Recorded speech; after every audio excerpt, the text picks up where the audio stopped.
Hey everyone, David C. Anderson here. With Seth V. And we work in a knife shop, and we see a lot of knives every day. But these are the top 5 knife purchases for each of us in the year 2023.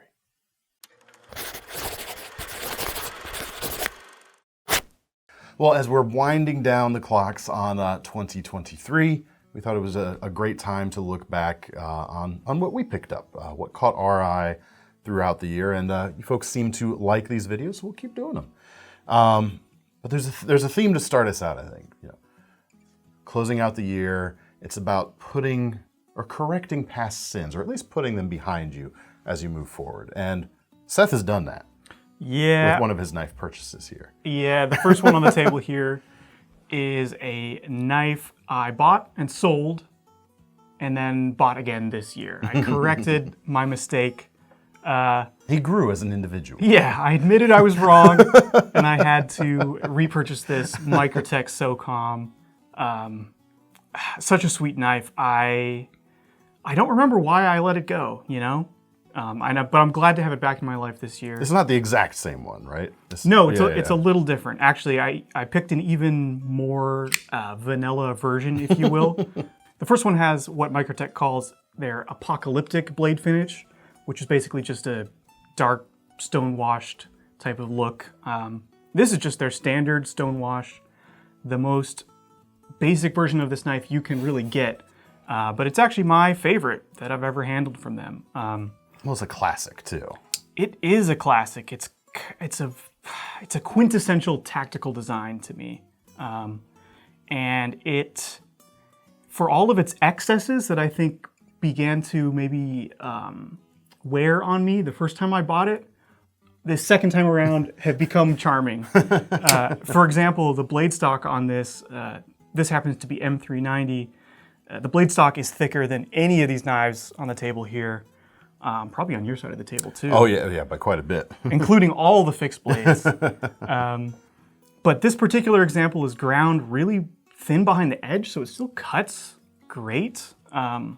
The action is fantastic. The D10 is tuned just right.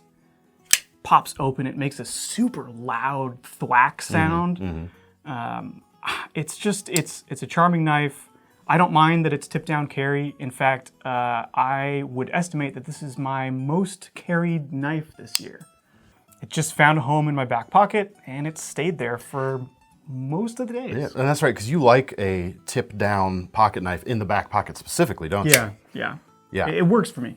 Well, and arguably on a tactical knife, tip down is faster to deploy as well, because you're having to adjust your grip less. You don't have to move up and down the handle. It's a rotate and flick, or a flick and rotate type of thing. Totally. Often, And I really appreciated the oversized thumb studs for exactly that. You can't miss them. They work every time.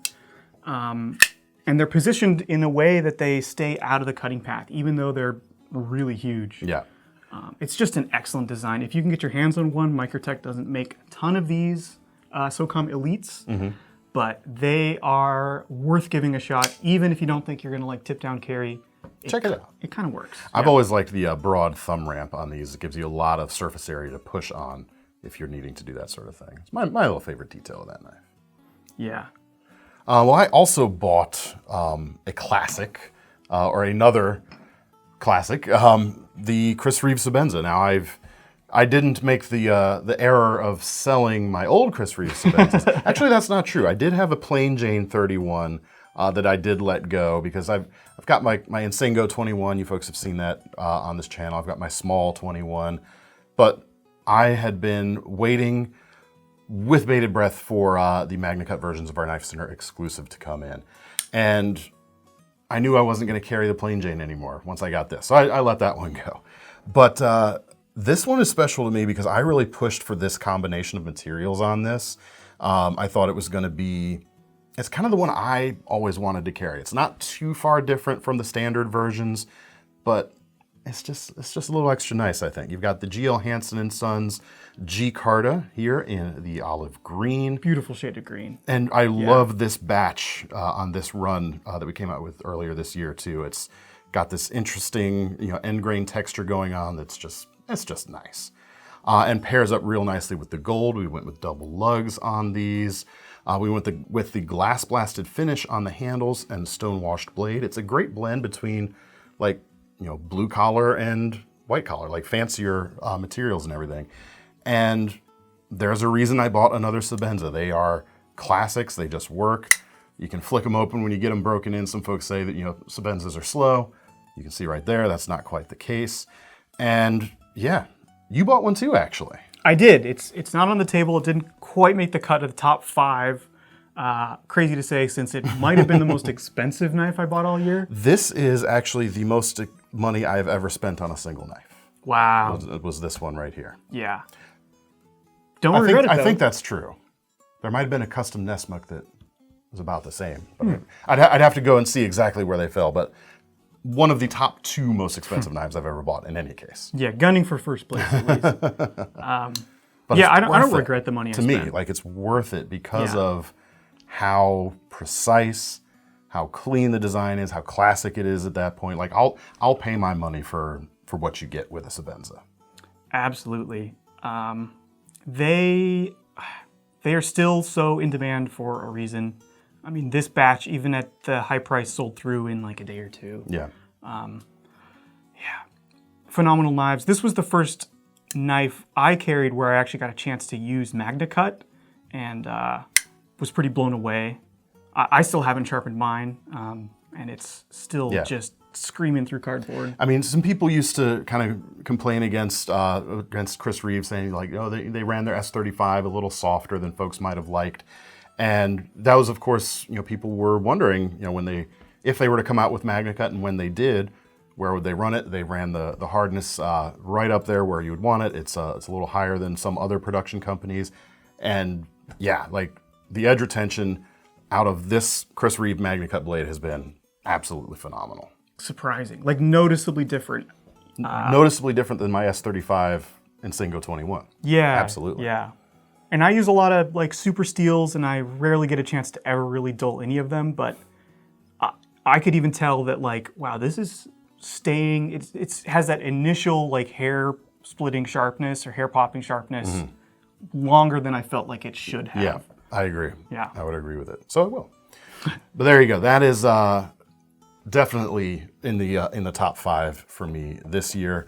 Well, we've got another kind of classic knife here. Let's talk about that before we get into the next phase of purchases. Yeah.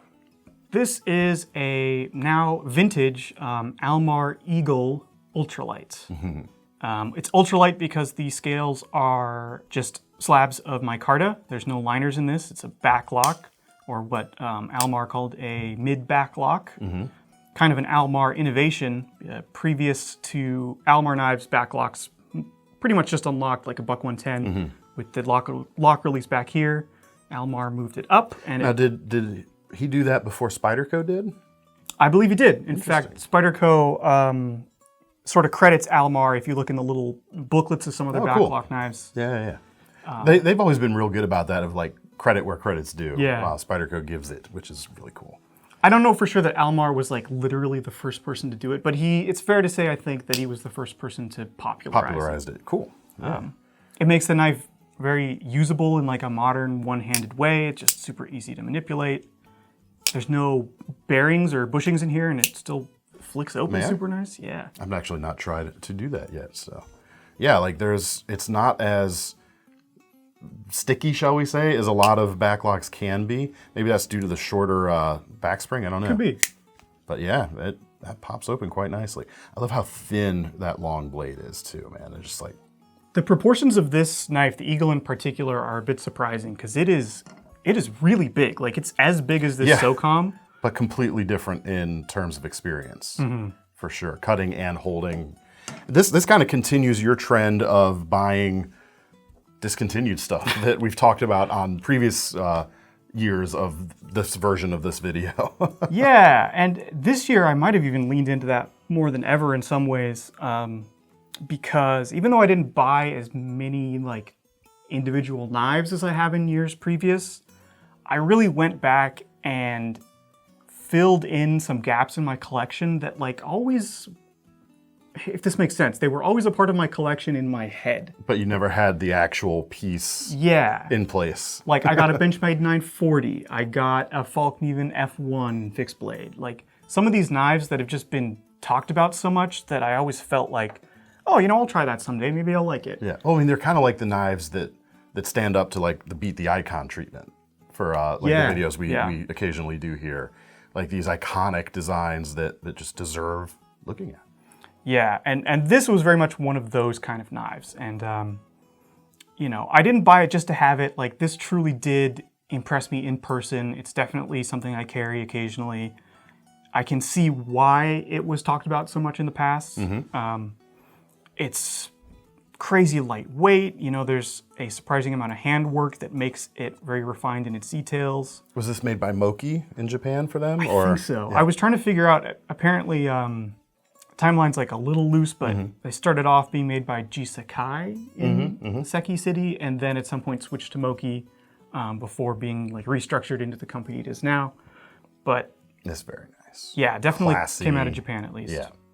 So the way you're talking about sort of, these long time spots in your collection that were just waiting to be filled, kind of makes me think of the next two knives I'm going to show kind of tie in a little bit like that, because they feel tied into kind of like my knife history as well, or like my knife journey as well.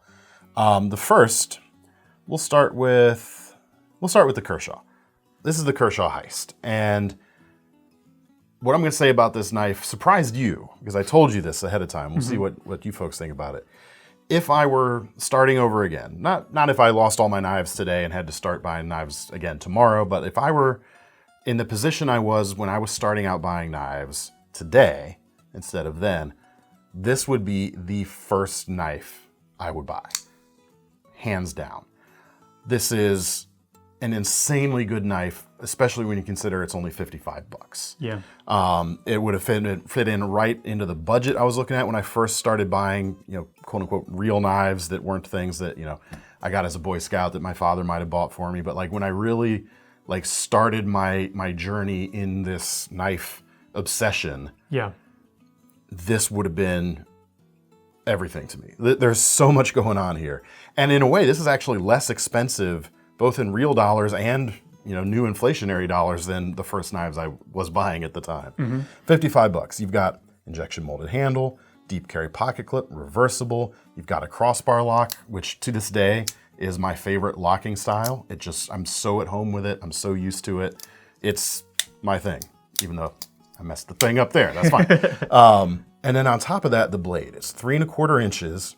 It's thin. It's slicey. It's D2 tool steel, which at the time I was first getting into knives, D2 was scarcely available on any affordable options. Yeah, kind of a premium option, honestly. Or at least a mid-grade option, Yeah. Like it wasn't up there with all the particle steels, but it came at a price premium. It came at a price premium, usually just a hair less or even about the same as like S30V stuff at the time. And man, like for a $50 to $55 knife to be able to hold an edge like this was kind of unheard of in the day. Outside of a few like exceptions, like the Rat 1 and D2 I think was out. Might have been before that even. But yeah, this is a heck of a bargain. And I know some folks are getting like quote unquote bored of D2 right now, but I just gotta say, like, the edge retention that D2 brings to the budget price point, the budget spaces nowadays, should be beyond reproach. I mean, it's just fantastic performance for the money that maybe even 5, but definitely 10 years ago was kind of unattainable. Yeah, it's easy to get wrapped up in, if you're a very enthusiastic knife person and you're really following the market, it's easy to get wrapped up in where things are, where they're going, and feel like you're seeing D2 too much. You know, it's played out, it's overused, and in that you sort of lose the more objective experience of using D2, which can be like really great. You know. It cuts a good long time. Yeah. When I was getting started out, at the time frame, I wasn't a huge fan of D2, and that was usually because for similar money or not much more, I could get a powder metallurgy stainless or other stainless, high performance stainlesses. that all changed for me when you could start to see it on like every $50 knife under the sun, because then it makes a lot more sense. You know, the reason that I made that decision in the early days is D2 can be a little more difficult to sharpen than some of those others. Yeah. But if it costs less money than those others, it changes the calculus a little bit. Totally. But this would have been my perfect EDC knife in those days, and it still is an excellent knife. I've not used it extensively this year, but I was so eager to pick one up when we got our inventory in that I did. Yeah, I can see where you're coming from with the idea that you would start over with this. I mean, the price point's amazing for what you get, and the design is kind of spectacular too. Like it does most everything that the bug out does, but at a third of the price. way less money. Yeah.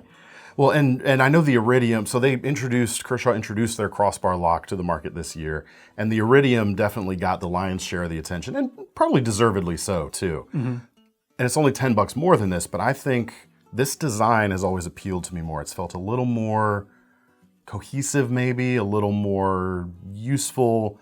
Not to say the Iridium is not, but just this is the one that spoke to me. Yeah, the Iridium has a bit of a flashiness to it, which is fine. I think it's good for the Iridium. I love the way it looks and feels. But this, I'm with you. This is the one I would want to carry like every day if I had to. Yeah. Especially with the washers and the pivot instead of bearings. Yeah, I am really tempted to get one as well, especially after you're like such a cosign. But to me, it's a great little knife. To me, this just makes me happy because I'm so glad as a fan of Kershaw to see them making knives like this. Like, I love seeing what they're doing lately. They're killing it. Their designs are top tier. The value is off the charts. Yeah, you love to see it. Like, I'm cheering for them, and I'm just so happy to see them releasing knives like this. Agreed. So the next item, in a way, also plays into kind of my early knife history, my early knife journey, and that is, the Leatherman Arc. There's going to be, is it a hype tool, hype knife? Maybe. But let me tell you why I bought one. My first, good multi-tool, I did have like a cheapo Walmart multi-tool when I was in Boy Scouts, and it was terrible. Oh God, like thinking back on it now, it was just awful. But my first, excluding Swiss Army knives, my good pliers-based multi-tool I ever bought was the Leatherman Wave. I saved up, I didn't buy any the cheaper intermediate ones. I was like, I'm getting a Wave, that's the one. It had the tools I wanted, and it had, that was it. It had the tools I wanted, it had the operation I wanted, the main blades and everything being accessible from the outside, just like on the Arc. And I was happy with it for many, many years. But the Free series, when Leatherman came out with it, 4 or 5 years ago now. Wow, that long. It's that long. It has other things that I appreciate that it should have been something I picked up right away. But I was kind of a late adopter of it. I got my Free P2 only about a year ago. At the end of last year is when I first picked it up. And the reason I didn't earlier was because it didn't have the tools that the Wave had. Yeah. Because that to me has always been an excellent tool set. And the Arc fixed that. Let me tell you what I mean by the features I should have, that should have made it my thing. I use the term finger safe lock on this channel a lot. And it is something that, as I started gravitating towards the Axis lock at the time, it was only available from Benchmade, and we didn't call them crossbar locks, they were just Axis locks. Being able to, without even thinking about it, you can close the knife, your fingers never get in the way of the closing blade. Have I ever cut myself on a frame lock or a liner lock while closing it? No. But you could. And, especially in my early days, I was a big, I was into survival knives. So I'm always thinking of what's the worst that could happen, especially if you're not feeling 100%, if maybe your fingers are a little numb. Last thing you need is a cut in a bad situation. The Free series has a finger safe locking system on it, and also all the tools are locking, and all the tools use that same switch basically. So the Arc especially, even though I had my free P2, but I was planning on modding it to make it more like the Wave. The Arc fixed everything. I don't even care so much about the MagnaCut blade, which was what everyone was like really hyped about, I think. You know, if they had come out with a version of this with a 420HC blade, I probably would have bought that too. I might have bought that but I might have bought both of them. Because the MagnaCut's cool. It's icing on the cake. You get the performance, which is very cool, but it's all about the tools, and especially Leatherman's bit set. You know, you didn't get that with the Free series without modifying it. Yeah. Which, nice little cottage industry grew up around doing that. And that's what finally, I think, made me pull the trigger, because I bought parts to make it work, and I just still haven't done it, but that's another issue. But yeah, I mean, just the one-hand operability of the Free series and now the Arc on everything, all the tools, including, as you saw there, deploying and folding up the pliers is just awesome. Yeah. I got an Arc as well, so I don't know if I bought into the hype. I happened to kind of need another multi-tool at the time. I got another vehicle and needed to put a Leatherman into that vehicle, as you do, of course. As one does. I do. So I did the little rotation. I put the rebar into the motorcycle. I put the Wave from the kitchen into the car, and then the Arc now lives in the kitchen. It's the primary one. Yeah. So it was a matter of good timing for me, but I probably would have bought one anyway, because I think this is like I don't want to say the final evolution, but it is the most recent and complete evolution of Leatherman's tools. You know, that project they started with the old PST. Well, and the Wave has been so successful for so long, but it has its foibles, its little things around the edges that until you think about actually fixing, you just live with. And this fixed all of them. Like the handles aren't pinchy. There's less of an opportunity for it to pinch your hands if you slip off something. Everything can be accessed from the outside of the tool, except the plier heads. But you don't have to unfold the tool to access any of the implements. They all lock. Yeah. They're so good. It only takes a couple times of the Wave or whatever tool it is, like pinching you when you slip off a bolt or something, before you stop like trusting it or feeling. Stop really wanting to use it. Sort of thing. The Arc avoids that completely. Yeah, and the one-handedness is like a genuine improvement in the ergonomics, if you will. Like, you know, almost always when you need a multi-tool, you're already in the middle of something else. You got your hand on whatever is about to be wrenched on, and you don't want to let go, and you can use do that all with this. Yeah. It is really nice. I think my favorite feature, though, is the hammer. Like, I'm so glad that they just finally admitted that people are bashing on their tool with the, and they made a nice flat spot. It's like, it's kind of perfect for now. I'm sure they'll continue to improve it, but this is probably, well, I don't have to say probably. To me, this is the best tool Leatherman's ever made. Yeah. And I'm glad I bought one too. Yeah. It's funny, you bought two of my knives, but you didn't think they were good enough for your top five. Well, the other fun thing about kind of my knife like journey is I mentioned survival knives. I've been like a dyed-in-the-wool, quote-unquote, fixed blade guy for so long. But 2 years in a row now, you've bought more fixed blades than I have. I've bought barely any fixed blades this year. I had more fixed blades to buy. You've already done much of your fixed blade buying. I have drawerfuls of fixed blades, for crying out loud. Yeah, this year, most of my fixed blade interest or investment, if you will, has actually been into kitchen knives. And of all the kitchen knives I picked up to try this year, this is by far my favorite. This is the Omnivore from Creely Blades. I got this from him at Blade Show, and man, it is so fantastic. I was actually so this is in MagnaCut, and I was going to sharpen it before I brought it here today, so that no one would have to see like what a putz I am keeping my kitchen knives dull. We know. But I decided not to because, for one thing, even though the absolute edge is dull enough that you can see a little bit of light reflecting off of it. And you've been using it like every day since Blade Show, definitely every day since Blade Show. it still has not really slowed down. Like the absolute edge is gone, but it's so the thin. geometry is so thin on that. It's like an Opinel. Like even when a simple Opinel with simple carbon steel, even when it dulls, it's so thin it still cuts. Yeah, and MagnaCut was the perfect choice for this. It's such a natural fit for kitchen knives. You got the toughness to stand up to thin geometries and a little rough handling, but high edge retention, incredible stainlessness. I don't put my kitchen knives in the dishwasher. And you don't either. As you definitely should not do. But it did live at the bottom of a wet sink for, far too long. It shrugs it off. It shrugs it off and is ready to work the next day.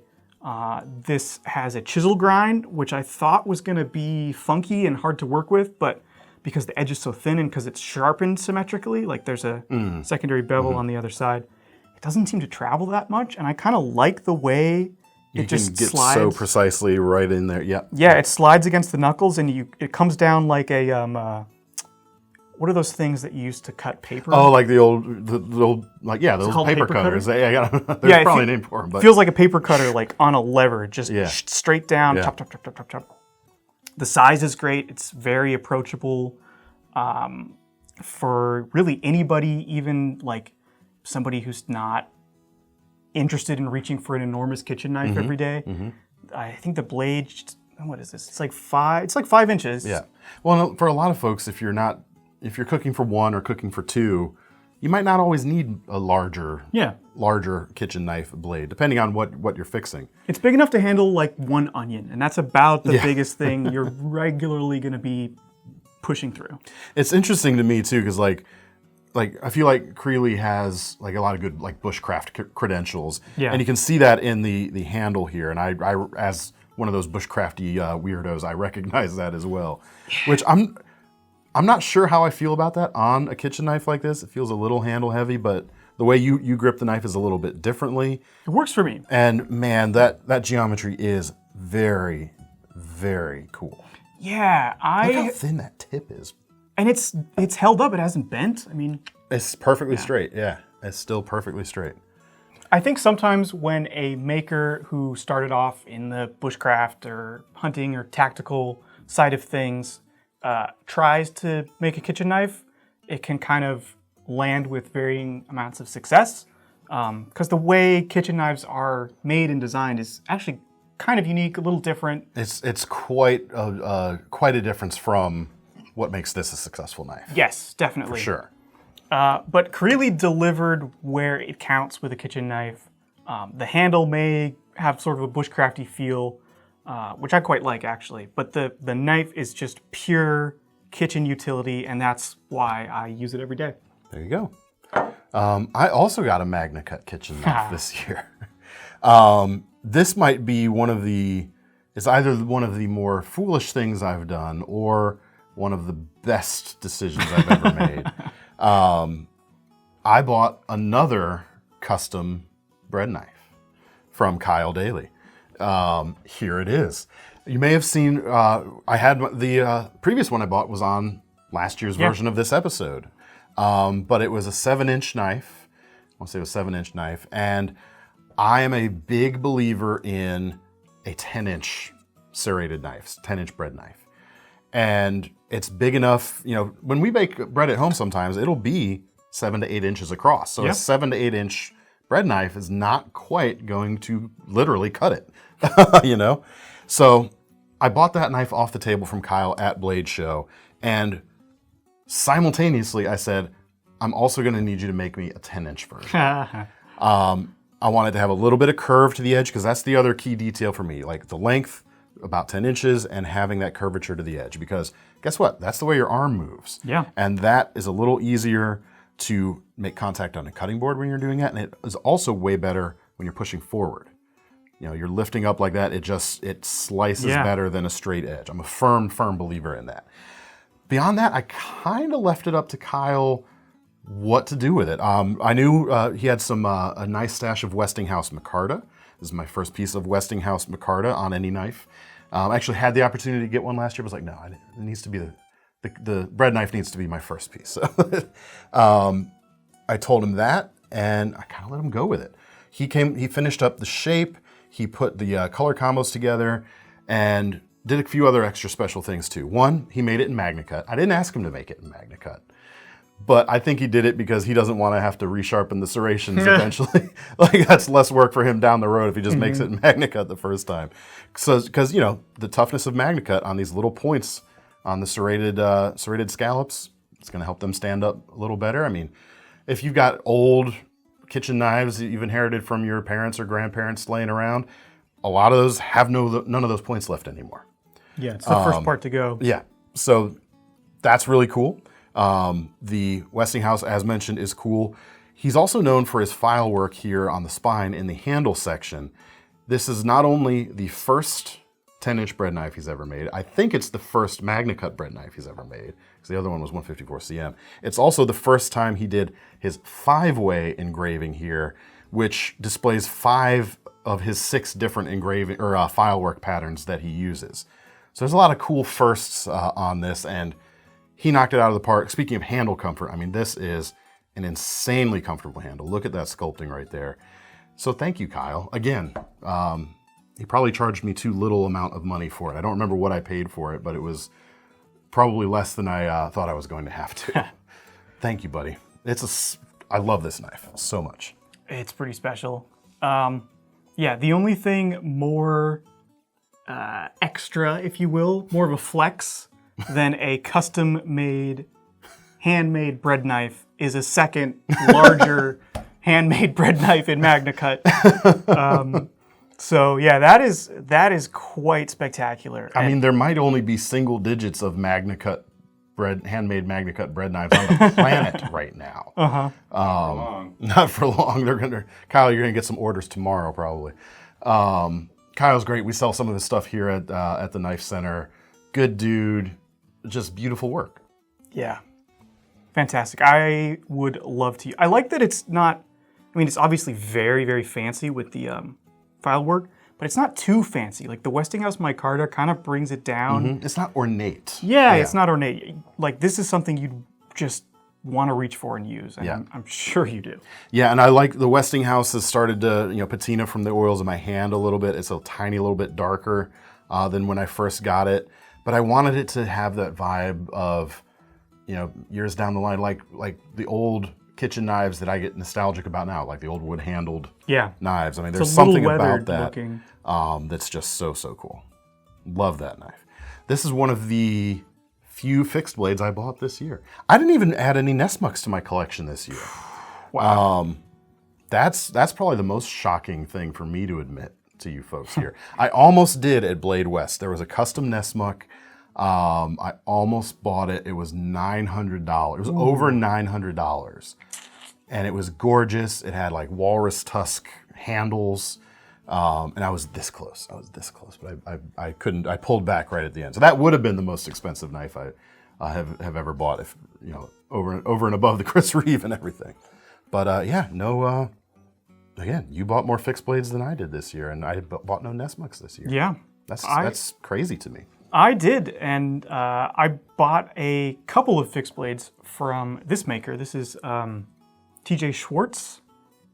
This is his Compadre. I also got the Mini Overland, or I think he calls it the Overland Sport. Which, the folding version, there's a collab with CRKT. You can get the Overland folder, designed by TJ Schwarz from CRKT. Yeah, I think it's like similar kinks in the shape, but more pronounced. This is like a little more streamlined version of the Overland. At least that's the way I've always seen this. Yeah, this is a little smoothed out. It's in between the two sizes of the design that he makes, and for me, it's the one that hits just right. This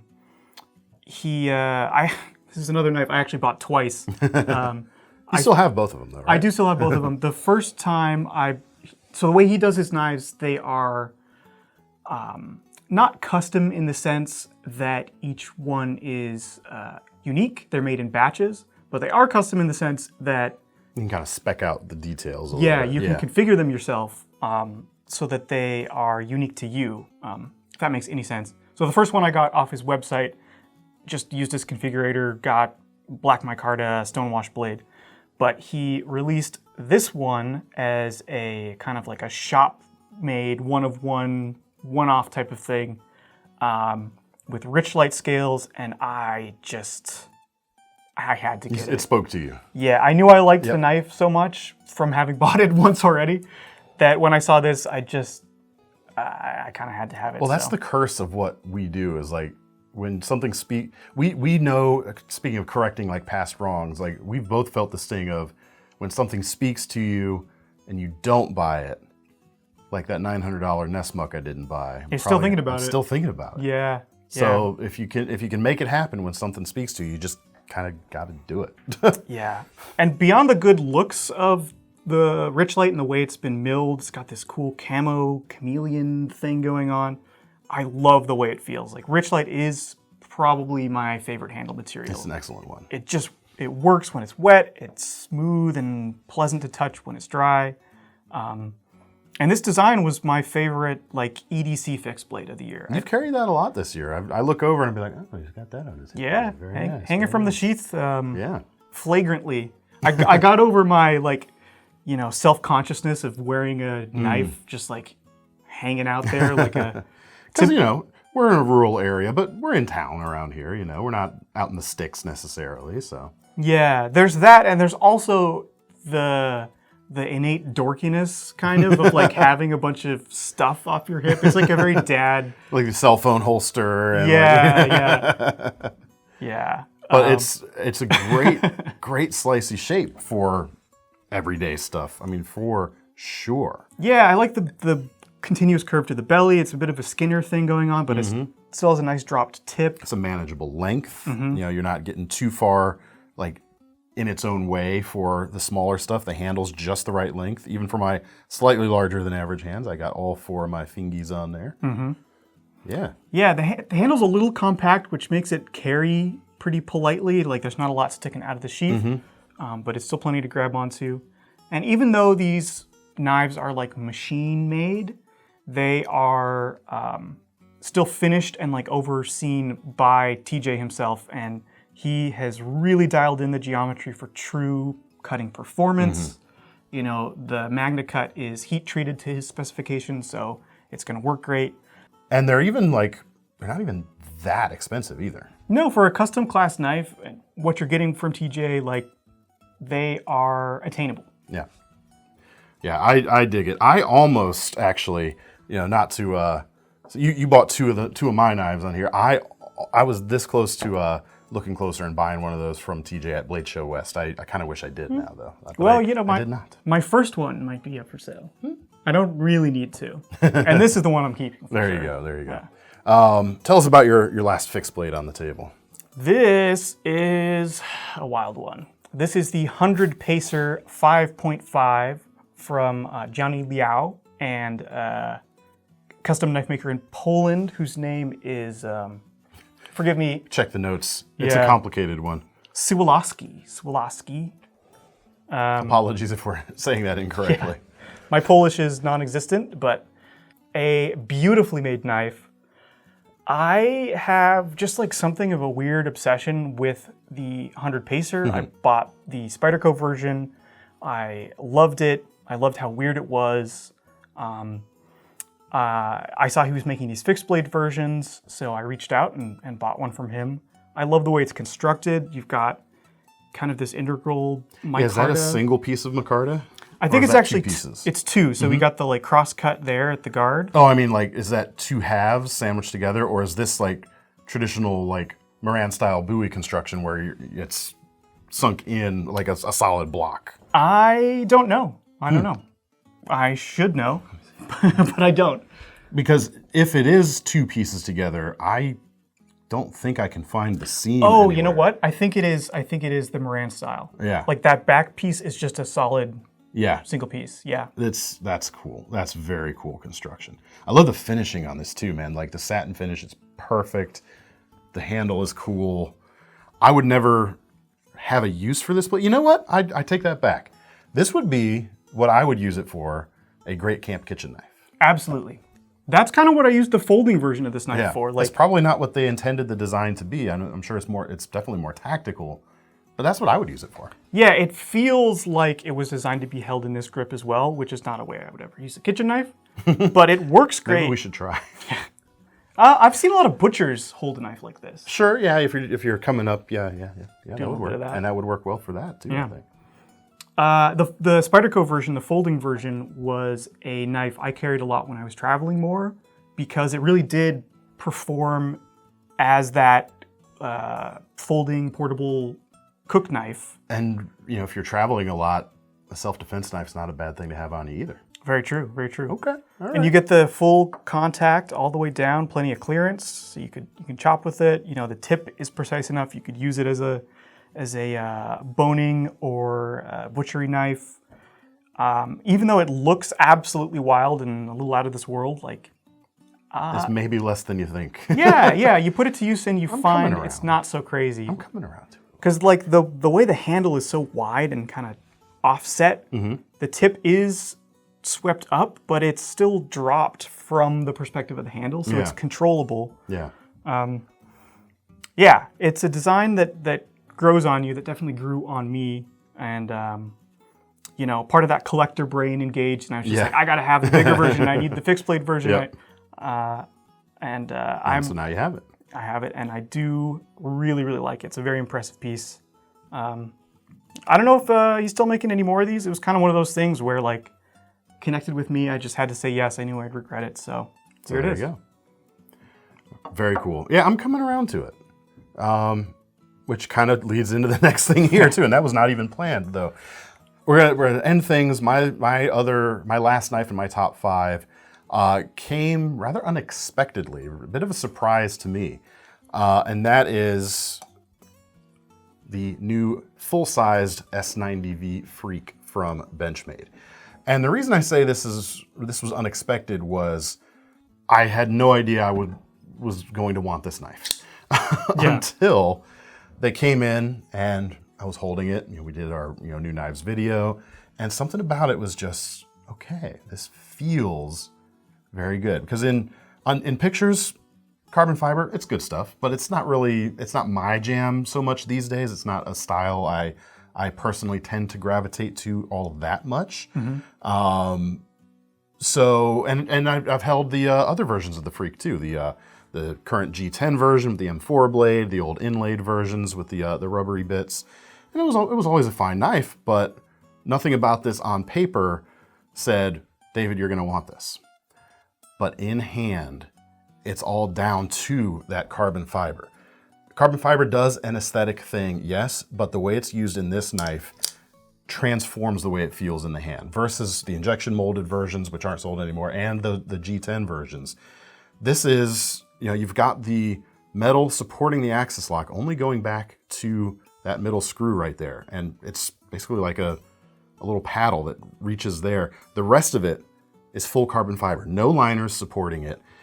But it's still plenty strong. It's got the thickness that also makes it feel comfortable. Surprisingly thick. But the lightweight, because it's all carbon fiber, means this knife is for it's just over 3.5 inches. I think it's 3.6 if I'm remembering right. It's lively in the hand. It feels good, and it's that there's certain times when I feel that thing, those are the things I really remember. I can't forget about it, and I was like, I don't need it. I've got my my Presidio 2. You talked about, your most carried knife. I probably carried my Presidio 2 more than any other knife this year. It's like, this is, I like the way the Presidio looks better in terms of materials. I already have it. Right. I carry it a lot. I enjoy it. So I was like, I'm not going to buy this. But I couldn't stop thinking about it. And this stands a chance to supplant the Presidio 2. I say stands a chance because I literally just got this yesterday. I haven't even actually used it yet. Wow. So that's how fresh this is, but how excited I am to now have it. The S90V blade here should have much better edge retention, or maybe not much, but a notably better edge retention than the S30V of the Presidio 2. Tons of edge retention on this stainless steel. Great blade shape. It's the type of shape that speaks to me. It's slicey enough without being frail feeling. Visually it's not my jam, but it feels so right. I know exactly what you're talking about with the feel. Like, it's almost a bit of an illusion in terms of how different it looks from how it feels, because it is so much lighter weight given its volume. Like there's a visual mass to it. Yeah.